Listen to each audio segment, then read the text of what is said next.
Let's celebrate the magic of short stories and poems. They are truly magical, aren't they? They make us feel happiness, heartbreak, horror, hope, hatred, and so much more.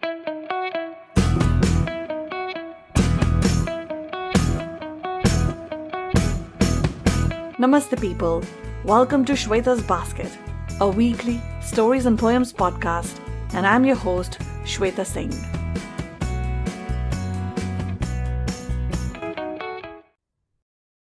When I read the story that I have for you today, Dusky Isn't Deserving, I was reminded of the times when we were growing up, when we were young girls, the pre-marriage days, and then the phase when we were in the market for marriage. Remember those elders who would always say, हाँ, उसकी शादी तो हो जाएगी, वो गोरी है. उसकी, थोड़ा मुश्किल है, उसका रंग थोड़ा दबा हुआ है. I could never understand this दबा हुआ रंग. I remember thinking many times that the one they were pitying was actually beautiful. And then we grew up, and the same thing started happening to me and my friends and my cousins. All this Gora and Savla business. Some people actually told me, "Tumhe kya problem hai? You are fair." Arey, there is so much more to me than just my color. That is one thing that I have no control over. There are other things that I have control over, that I have worked on. So this story struck a chord with me, and I'm sure you will be able to relate to it in some way or the other. Either you have gone through it or someone you know has gone through it. And this is not about just being dusky. It could be anything, This kind of discrimination came in the forms of she's fat, she's too thin, she doesn't have a good skin, her nose is too big, she laughs too loudly. The reasons were many and absurd. Such stories need to be told. And I'm so glad that Daisy shared this story with me. So Daisy is an author, a blogger, and a poetess from Chicago who loves writing and putting emotions in verses. She's a business analyst by profession. She finds solace in her words and calls them her tourniquet. She's an Orange Flower Award 2022 winner in Hindi poetry and loves writing in both English and Hindi. You can find her published books on Amazon Kindle. She has written a novella and a poetry book. And she's been published in a lot of online journals and poetry anthologies too. Links to where you can buy her books and her social media handles will be in the show notes. So here is Dusky Isn't Deserving, written by Daisy Bala.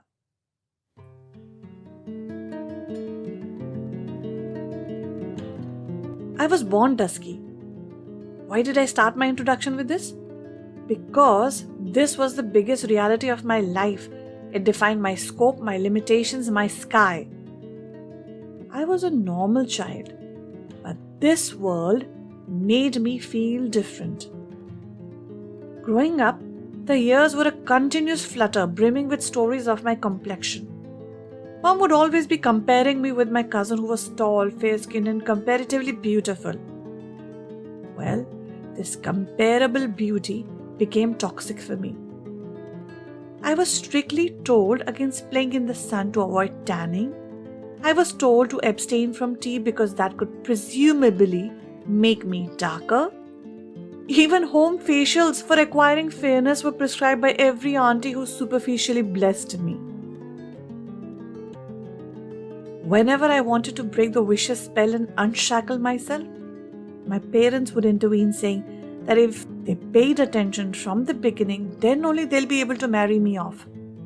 A typical patriarchal mindset, same old rotten school of thought that graduated to marriage.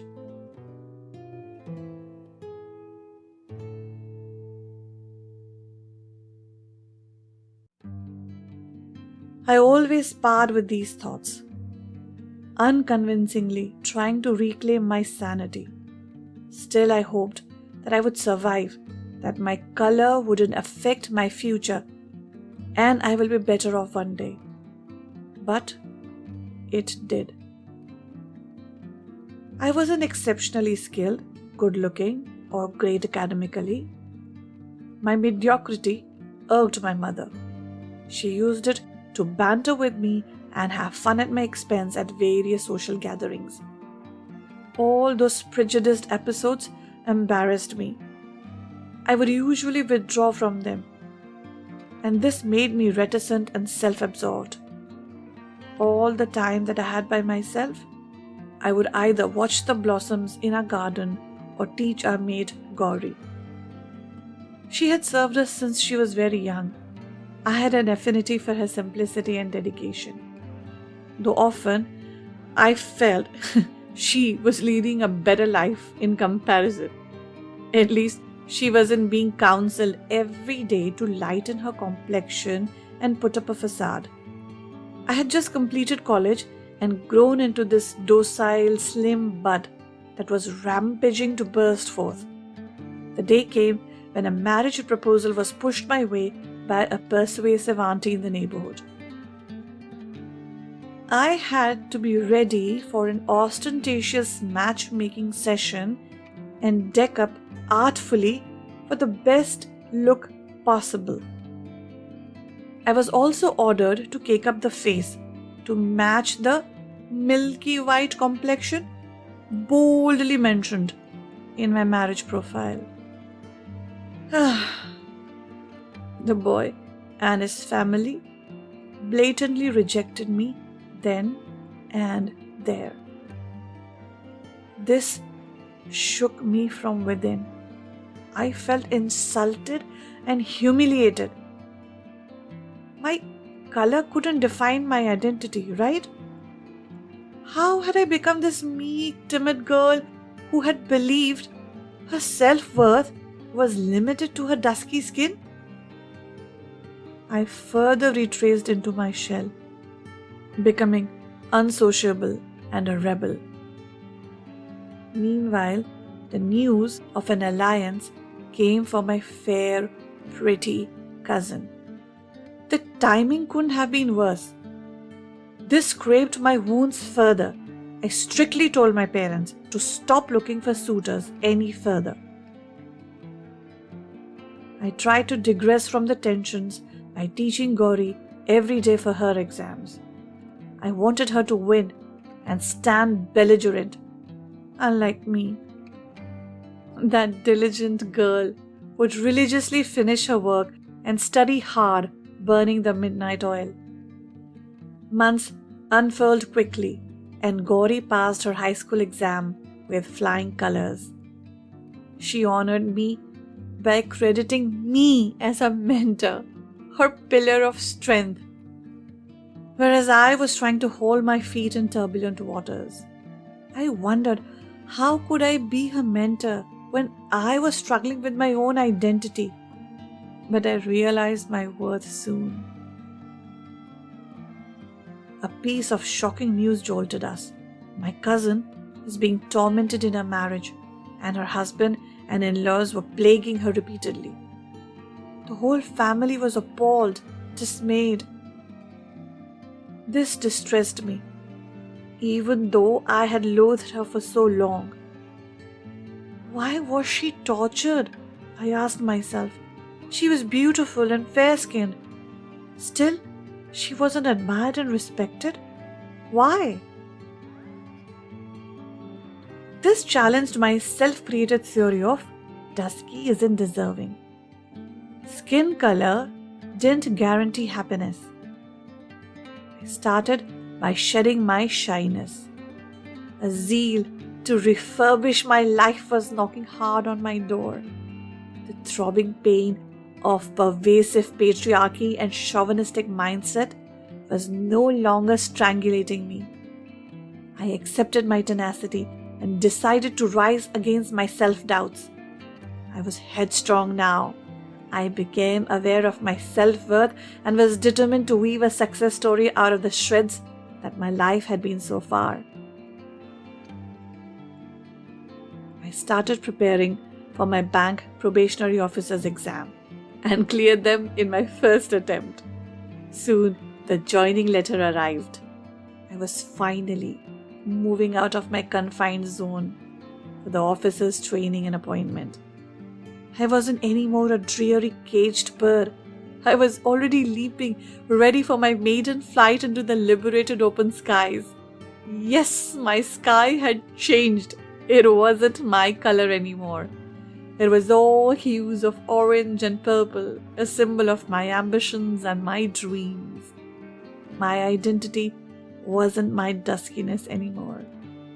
Now, it was that of a successful, self-reliant woman holding her ground on her terms and conditions.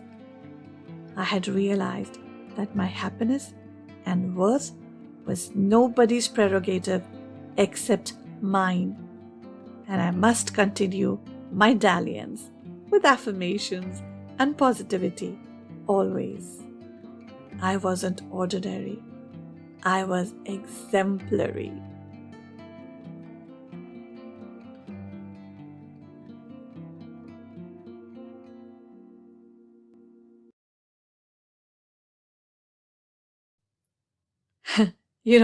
That's what I love about this story. That she finally rose above her self-doubts and carved a life for herself. The story moves from being negative to so positive. And so many women are unable to do that in our country. I think in metro cities, things are still better. Women have a lot more opportunities. But let's hope things improve all across. Well, here's to more power to women. And let's power on then to our one question section. Last week I'd asked you, how did the sun try to entice her? The right answer is gentle zephyrs. And the right answer was sent to us by Vasudha-ji. Thank you, Vasudha-ji, for DMing your answer. And now let's move on to the one question for this week. Which exam did the protagonist clear in her first attempt? And as you know, sending in your answers is super easy. You can DM me on Facebook or Instagram. My handle is Shweta's Basket. Or you can email your answers to shweta@shwetasbasket.com. And guys, that brings us to the end of this episode. And if you enjoyed it, then please follow or like the podcast and use the link in the show notes to visit the website and leave a comment. Rate us on Spotify and Apple Podcast. Share and recommend us to your friends and help us reach more people. Shweta's Basket is available on 19 different podcast platforms as well as YouTube. In the meantime, this is your host, Shweta Singh, signing off. Till we meet again on the air next Friday. Bye for now.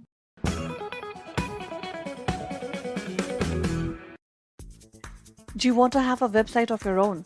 Are you a writer, photographer, actor, makeup artist, hairstylist, or even a tutor, singer, painter, journalist, consultant?